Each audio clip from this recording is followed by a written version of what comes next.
Mes chers collègues, je tiens à remercier d'abord l'ensemble des personnes que nous avons eu l'occasion d'auditionner dans le cadre de ce rapport qui a duré effectivement presque un an.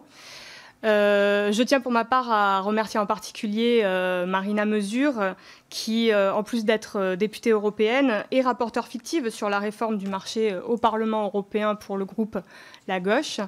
Je tiens à remercier Anne de Bréjas, économiste notamment de l'énergie, et je fais mien leur discours en particulier sur ce sujet-là. Je remercie également évidemment Monsieur Marcelot qui nous a accompagnés tous ces mois, et mes collaborateurs, Romain Prélot et Anaïs de Saint-Martin. Vous l'aurez compris, nous défendons donc deux projets différents qui reposent sur deux aspects principaux. Le premier est celui des prix de l'énergie, de l'électricité en particulier, qui pose par conséquent la question de rester ou non dans le cadre du marché européen. Et le deuxième aspect est celui de la composition du mix énergétique français et européen à horizon 2050. Sur ces deux questions majeures, notre vision est opposée avec ma co-rapporteure, mais nous regrettons toutes les deux, à l'image des groupes The Left et d'une partie de Renew, le refus de débat sur ces sujets en plénière du Parlement européen. La première question fondamentale sur laquelle nous avons un désaccord avec ma co-rapporteure est la méthode de fixation des prix. Depuis plus de 30 ans, l'Union européenne applique une doctrine libérale qui a conduit à l'ouverture de la concurrence nationale et européenne de la production et de la commercialisation de l'électricité, tandis que le transport et la distribution relèvent de monopoles régulés. Cette politique a conduit notamment EDF à céder des parts de marché à des fournisseurs alternatifs sur l'activité de commercialisation et à faire une place aux producteurs privés. La promesse initiale était une baisse des prix pour les consommateurs et des investissements massifs d'acteurs privés pour la promotion de nouveaux moyens de production. Quel est le bilan aujourd'hui ? On a compté jusqu'à 80 fournisseurs alternatifs en France, mais leur nombre a chuté avec la crise. À ce jour, 44% du volume d'électricité est vendu par ces fournisseurs et 15% du parc de production est exploité par des acteurs privés. La mise en place du marché de gros à l'échelle européenne a conduit à ce que le prix de l'électricité soit déterminé par le coût marginal de la dernière unité appelée, c'est-à-dire la plus chère, et c'est donc le plus souvent corrélé au coût du gaz, dont les prix sont extrêmement volatiles, incontrôlables et sans lien avec le coût réel de production de l'électricité. Les écarts entre les prix de marché et le coût de l'électricité ont provoqué une succession de crises depuis l'ouverture des marchés. Si bien que tantôt c'est l'équilibre économique des producteurs qui s'est retrouvé en danger lorsque le prix était inférieur au coût, tantôt c'est le porte-monnaie des consommateurs qui l'a été lorsque le prix était supérieur. Et depuis l'été 2021, les prix du gaz se sont envolés, entraînant aussi celle des prix de l'électricité, tandis que les coûts de production, eux, n'étaient pas impactés dans les mêmes proportions. Pour illustrer ça, le coût de production moyen d'un mégawattheure reste inférieur à 100 € en France. Les prix de marché ont dépassé les 1 000 € à l'été 2022. Ainsi, les familles, artisans, TPE, PME, collectivités, industries ont vu leur facture d'électricité multipliée par 3, par 4, jusqu'à 10. Du côté de l'offre, très peu d'acteurs privés sont réellement intéressés pour investir dans le secteur de la production d'électricité puisque les revenus sont rendus incertains par le fonctionnement des marchés.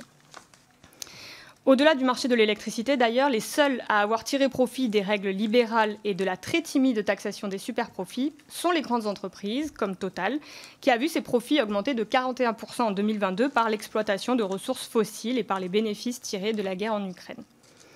Lorsque nous avons auditionné la Commission durant notre déplacement à Bruxelles au mois de septembre, l'unique solution envisagée est le renforcement du marché, sans jamais de bilan tiré des échecs du marché. Or, le marché est incapable de proposer des prix de l'électricité qui assurent une stabilité de la rémunération pour les producteurs et de la tarification pour les consommateurs. La triple contrainte pour une lecture transparente des prix, pour un recouvrement des coûts de production et pour une équité de traitement dans l'accès à un bien essentiel ne peut être respectée que par la mise en place de tarifs réglementés pour tous les consommateurs. Or, la fixation des tarifs est un outil de politique publique qui doit répondre à des attentes politiques, écologiques et sociales. Évidemment, la mise en place d'une grille tarifaire basée sur les coûts de production implique de se passer des fournisseurs qui pratiquent l'achat et la revente d'électricité, souvent au détriment des consommateurs. C'est pourquoi je porte dans ce rapport la position d'une sortie de marché et de la concurrence pour confier l'exploitation du système électrique français à un acteur public centralisé. En fait, l'exploitation du système électrique nécessite de définir le niveau de production de chaque centrale à chaque heure de manière à minimiser les coûts d'exploitation de l'ensemble du parc européen dans la logique de l'élaboration du programme d'appel. Il est indispensable de donner aux investisseurs une visibilité sur la rémunération des centrales sur l'ensemble de leur durée de vie. Cela nécessite la mise en place de contrats de long terme garantissant une rémunération qui couvre l'ensemble des coûts de production de chaque centrale indépendamment des prix du marché. Cela se fait en France pour le photovoltaïque ou l'éolien, par exemple. Mais alors, il est indispensable d'inciter financièrement les producteurs à produire au meilleur moment pour le système électrique, sauf à accepter que cette incitation financière s'ajoute à la rémunération garantie par un contrat long terme. Nous nous retrouvons alors face à l'impasse théorique du marché, puisqu'un même prix ne peut pas à la fois rémunérer les installations et inciter à produire au moment.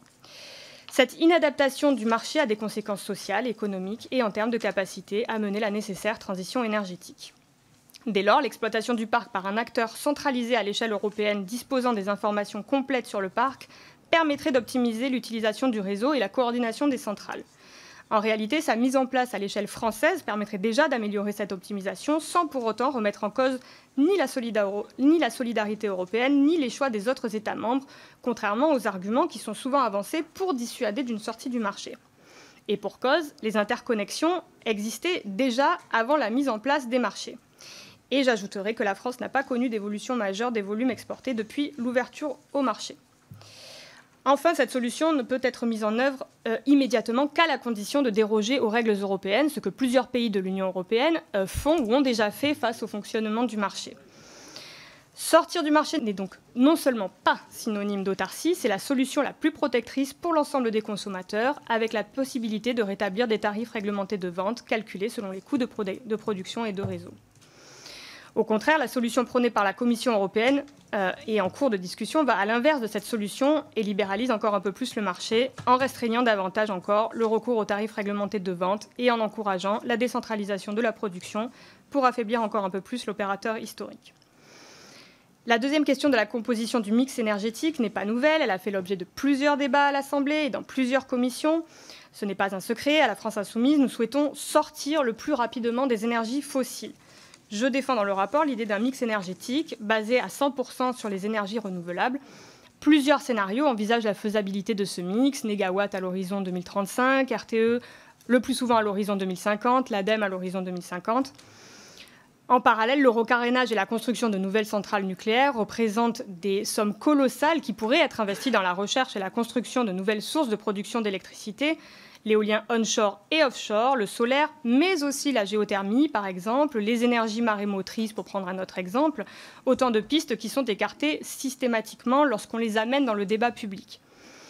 Pour compenser l'intermittence des énergies renouvelables, nous pouvons compter sur l'hydraulique, mais aussi sur les avancées en matière de stockage d'électricité ou, pourquoi pas, sur le développement de l'hydrogène vert. Je porte un regard plus critique que ma co-rapporteure sur le rôle du gaz dans la transition énergétique. Le gaz est une énergie fossile, donc polluante. Le gaz n'est pas non plus produit sur le sol de l'Union européenne et les quantités de biogaz sont insuffisantes pour jouer un rôle quelconque dans la transition. Je tiens également à préciser que lors d'un déplacement que j'ai effectué aux États-Unis, j'ai rencontré diverses associations, diverses ONG dans le domaine des énergies renouvelables. Et ce qui revient, c'est la critique du fait que le gaz est le plus souvent issu du gaz de schiste. Et ce gaz de schiste est extrêmement polluant et dangereux pour la santé de ceux qui l'extraient. Le taux de cancer à Freeport, au Texas, est par exemple 2 fois plus élevé que dans le reste de l'État. L'Europe ne peut pas prétendre lutter contre le changement climatique et la protection des droits, se tourner vers de nouvelles formes d'énergie verte et ignorer les problématiques que pose l'extraction du gaz de schiste. En conclusion, sortir le système électrique français de la concurrence est possible et nécessaire pour protéger l'économie européenne, l'économie française et enclencher les investissements à la transition énergétique entravés par la logique de marché. On peut et il faut apporter une réponse claire au dysfonctionnement du marché, refonder un pôle public de l'électricité, seul capable de répondre aux enjeux économiques, écologiques et sociaux. Je vous remercie.